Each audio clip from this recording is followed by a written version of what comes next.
Ошондой проблема, ошондой талап кылган балдар да болуп турат да, ошондой эрте болобу? Болот. Азыр бул сурооңузга мен мындай деп жооп берем.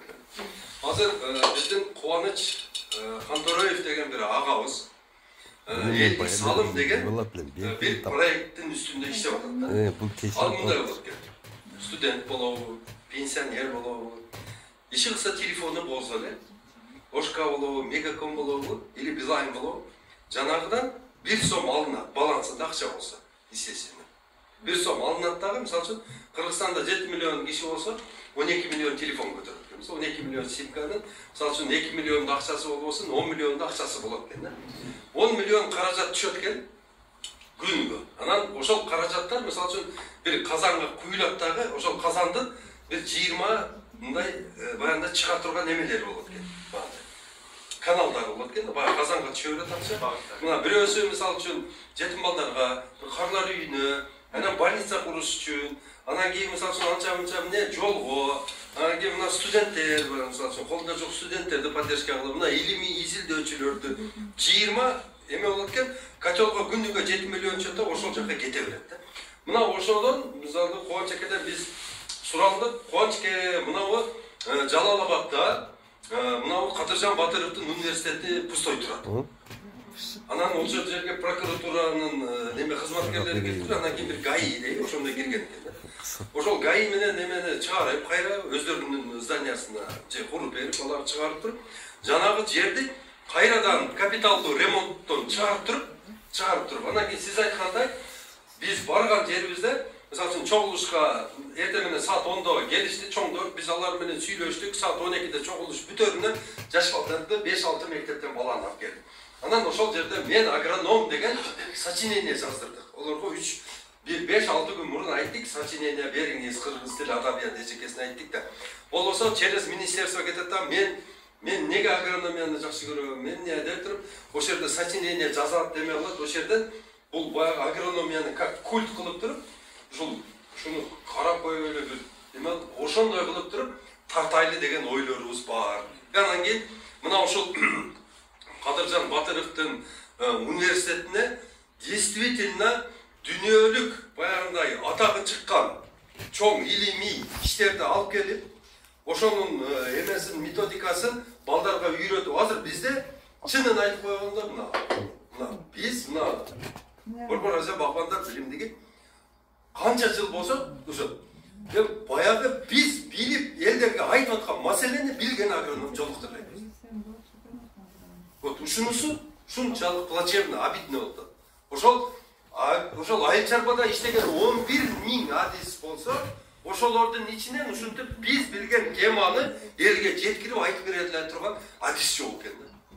Вот ушунусу чатак болуп атат да. Эмне үчүн бизде азыр бардык тараптар ооруп атат, жердин бардыгы помидор ооруп атат, капуста ооруп атат, зыянкеш жеп атат, бир жагынан илдет страшный эпидемия болчу.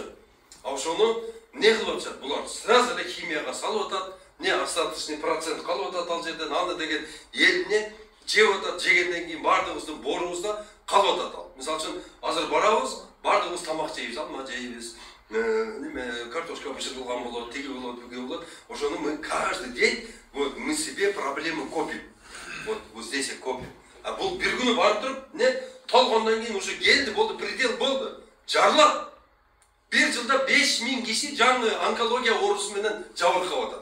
10 жылда 50.000, 20 жылда 100.000, 30 жылда 150.000 онкология больной алып атабыз биз. Ошону мына ошол айтып дегенде, мисалы үчүн биздикилер барганда мактанып атышат. Биздин чоңдорубуз барганда айтып атат, "О, бизде органика бар жок кандай мындай." Ошол эле кезде мына немеге 300.000 тонна азот киргенин не кол коюп атат. Канчалаган фирмалар келип атат. Туркиядан келди, Китайдан келди, Кореядан келип атат, Россиядан келип атат. Гербицид, пестицид, фунгицидтердин бардыгына уруксат берип, сатырганы уруксат берип жатат. А мына ошолорду сусуз эле жашап келбедик беле биз? Ушуларсыз эле бизде айыл чарба болбоду беле? Ушуларсыз эле бир жашап келбедик беле?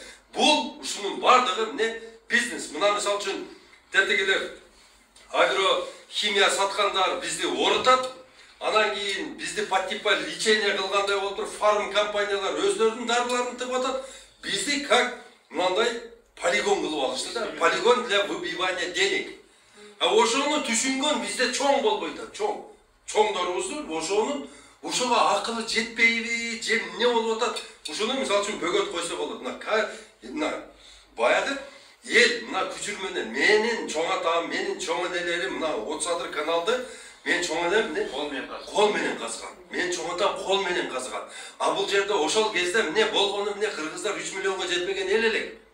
Ошончо жумуш кылган абиз болсо азыр 2 эсе 2,5 эсе көбөйтүп, ошол эле кезде мына биздин бар жок жерлерибизде кичинекей арыктан бери мына забитип турат. Бир тазалагандагы бир адам жок деме. Ошону тургузуп мынабы элди күчүрмөн эмгекке көтөрө турган бир маал келди да. Турайлы, мына студенттер болобу, чөрнө рабочийлер болобу, кандай болот? Же бирөө соляркасын берсин, бирөө экскаваторду алып келсин, дагы бирдеме кылып туруп, могу жакта ички каналдарыбызды биз бири-бирине соединять этип, сууларды, мисалы үчүн, сууну раз кой бердиң, барат дагы эмне, ошо кыштын күнү суу керек эмес маалда барат дагы полностью огородду каптап кетип атат. Же болбосо ошол жактан токтотуп коюп атат. Мына ошол Кыргызстандын суулары адамдын канында эле, кан системасында эле полностью циркулировать этип, кайра эмне жүрөккө келип туруш керек. Мына ушунун эмесин системасын таап, ушуну жөнгө сала турган бизде бир окумуштуу жок экен. 8 миңден ашык профессор, академик, тигил булар бардыгы кыйындардын бардыгы бар экен, а ушуну ойлогон бир адам жок экен. Бизде просто мынандай болуп калды, кайдыгерлик туп чокусуна чыкты. Мен мадаметтен Кыргызстан өртөнүп кетсин, ушул мен 2 этаж особнягымы, ушул эптеп пара алып болсо дагы мен куруп алайын деп атат. Башкалардын балдары мага демектен бардыгы не өлүп калсын, менин балам ушул Америкада окусун деген чоңдор менен жашап калдык да. Вот ушунусу бизде өкүнүчтүү болуп атат. Азыр мына карап көрүңүздөр, бизге кирип аткан продуктаны бир не контролировать эткен бир орган жок экен да. Мына жөн эле бир 2 эле кагаз менен эле баягында мында печать менен эле Россиянын бир каяктагы бир жеринен масла келип атат. Рама, сама, ондай эмне. Бул рама эмес ал масла эмес ал. Анда эмне? Анын ичинде полностью пальманын майы барбы? Бардыгы трансмайлар менен жасалат дагы, ошону эмне? Бардыгы у нас оседает, онун эрүү температурасы 40 градус болсо биз 36-6быз. Кафетте, кондитерскийлердин бардыгы ошо менен жасалып атат. Концертта концов бул токтош керек да. Мына Өзбекстандын помидорун Германияга апара албайсың. Өзбекстандын жүзүгүн Германияга апара албайсың. Даже Кытайга өтпөйт. Раз салат повышенный нитратов. 100 раз, 200 раз, 700, 800, 1000 раз. Киргиз албайсың аны. Гербицид, фунгицидтердин эсептебегенде жөн эле нитраты менен киргизбей коет. А бизге свободный кирип келип атат. Жөн эле сумкага салып алып эле өтүп келейинчи. Сумкага салып алып эле өтүп келип, анан кийин мына биздин базарларыбызда ар жерге туруп алып, тиякта мисалы үчүн налог төлөп, тияк-бияк кылып, мындай кылып өндүргөн адамдыкы калып кетип атат дагы. А бул жерде Өзбекстандын товарын без ничего, без никаких санитарный документтер жок, эч нерсеси жок, жөн эле саттырып атат. Бул жаман. Мисалы үчүн ошол жерде мейиз келип атат, бадам келип атат, тигинси лимону келип атат. Кызганыч жок. Мейли сатсын, а бирок через лабораторияга алып өтсүн. Лаборатория аркылуу алып өтүп, мына биздин ден соолугубузга ошонун продукталары зыян бербей турган болуш керек да. Не болуп атат? Баягы эмени ошол рама, саманы чыгарган ошол жердеги жумушчулар өздөрү жебейт экен. Ошол жумушчулар, мисалы үчүн, Украинада канча немелер келип атат, Беларусьта, ошол жумушчулар өздөрү сатып алып жебейт экен ошону. Жешпейт экен, вообще билет экен эмнеден жасалган. Түшүнүп атасыздарбы? Не үчүн биз кыргыз эли азыр агрессивный болуп калдык? Кыргыз эли эмне үчүн бири-бирибизди деген тегиле укпай турган болуп калдык? Башыбызга эч нерсе кирбейт. Не даже мисалы үчүн үйдөгү мамилелерибиз бузулду. Ушунун бардыгы биз жеп аткан геномодифицированный тамак аштан болуп атат, трансжирлерден болуп атат. Анан эң эле жаманы могу эмне китайский соль деп коет. Баягы натрий глюкомат деп коет. Ошо натрий глюкоматты жей бере турган болсо, в третьем поколении уже адамдар шизофренияны оройт экен. Мына лагманды көп жеп атабыз. Лагманга кошулат, шашлыкка кошулат. Тегеле Кыргызстандын бардык кафелерине кирсеңиздер, даам бирдей да. Даам бирдей. Бардык эле кафелердин тамактарын, салаттарын бар жогун карап туруп ишенбесеңиздер, анализ жүргүзүп көргүлө. лагманын алып көргүлө, бирдей дам, шашлыктагы бирдей дам бар. Не отличается ничем. Потому что все это приправлено вот этим китайской солью. Натрия глюкомат. Вот берсе биз тамак жебейбиз, натрия глюкомат шундай бир жаман нерсе экен, приводит к привыканию. Үйдө тамак жесең брамсыз, а тигини жесең сени тартат да, как наркотик. Ошону организм требует этти, ошону жеп, и канчалык көп койсо, ошончолук ошону жегиң келе берет да. Мына ошонун бардыгы бизге зыян. Ошону чоң бир илимий изилдөө бир институтун түзүп, жанагылардын баягы эмне полигат менен алган немелердин кандидатский эмелердин степендерин бардыгын алып, действительно бир нерсени билген адамдарды топтоп мына Москвадагы Сколково же болбосо Америкадагы баягы Силиконовый долинага окшотуп, кыйын бир окумуштуулардын бир эмесин лигасын түзүп туруп, биз ошол жерге элдин бардыгын кыйындарды топтоп туруп, мына ошол жерде акыл жүргүзүшүбүз керек. Кыргызстанга эмне жакшы, эмне жаман, кыргыз эмне жеш керек, эмне жебеш керек. Кыргыздын акылы кайсыга жетет, кайсыга жетпейт. Кыргызга кайсы модель жакшы, бардыгын американецтер мисалы үчүн шыптама шым кийип алды. Аларга мисалы үчүн физиологиясына туура келиши мүмкүн, а бизге келбеши мүмкүн. Туура? Чыптай калышы. Туура? А биздин аялдарды мисалы үчүн эмнеге мурда мисалы үчүн кең көйнөк кийдирген, ушундай көптөрөсүн деген. Ошого окшогон немелердин бардыгын изилдеп туруп, бир правилага келтирип туруп, кандай кийиништи, кандай тамак жешти, кантип укташты, кантип мисалы үчүн мал кармашты, бардыгын ордуна кое турган мезгил келди.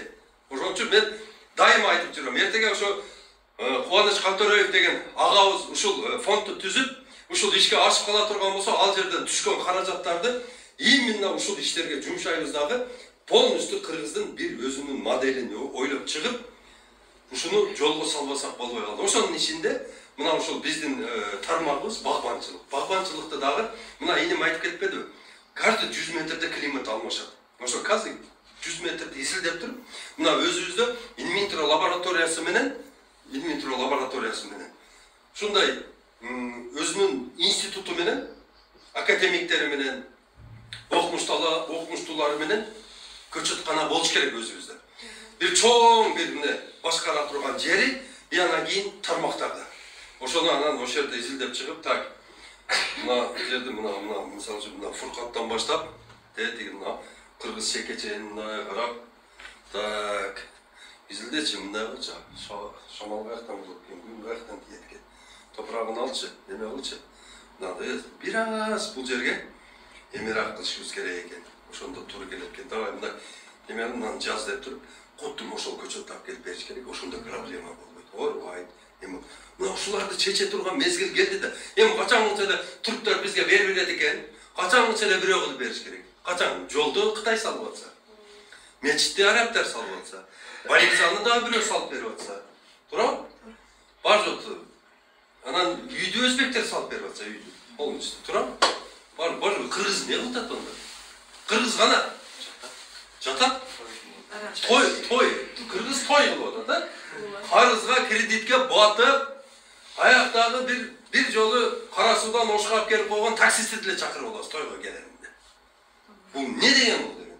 Ошол той кылуу системасын дагы өзгөртүш керек. Мына төрөлгөндөгү системаны өзгөртүш керек, кантип төрөлгөндө кантип баланы ак чыгып кетип жөрөлгөсүн. Анан кийин ошону мектепке берүү, мектепке чейинки тарбиясын, анан мектептеги тарбиясын, мектептен кийинки тарбиясын, үйлөнүү тарбиясын, кыздарга тарбия берүү, ушулардын бардыгын не камтып турган бир чоң институт керек болуп атат бизге.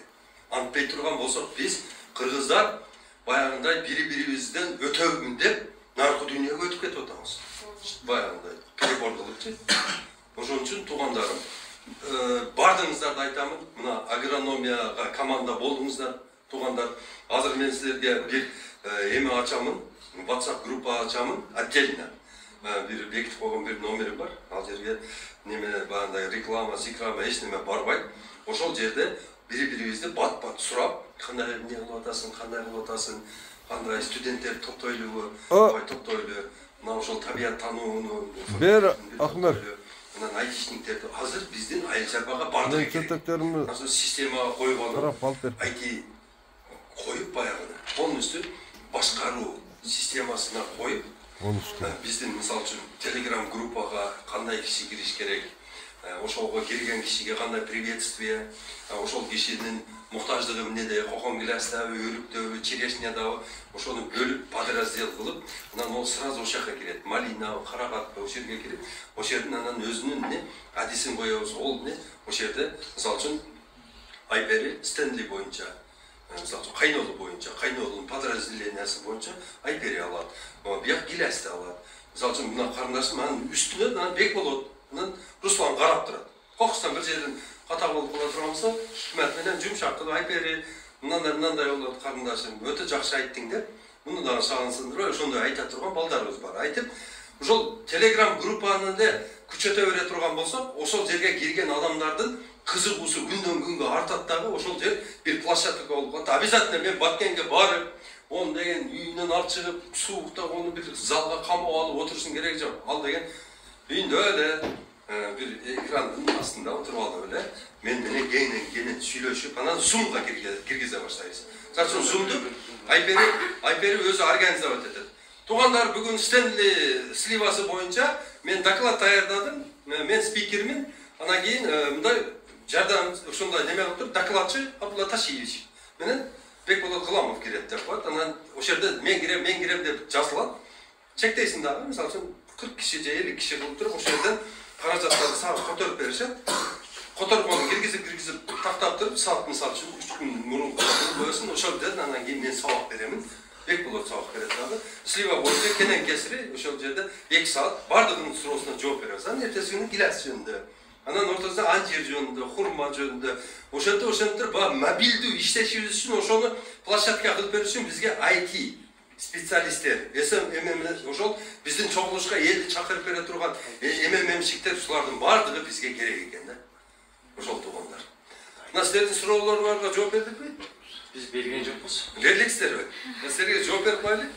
Биогумус тууралуу айтып кеттиңиз го. Биогумусту жана жерде басып туруп, прям отургузуп берди. Мен ошон боюнча биогумустар местный жооп бердикпи? Биз берген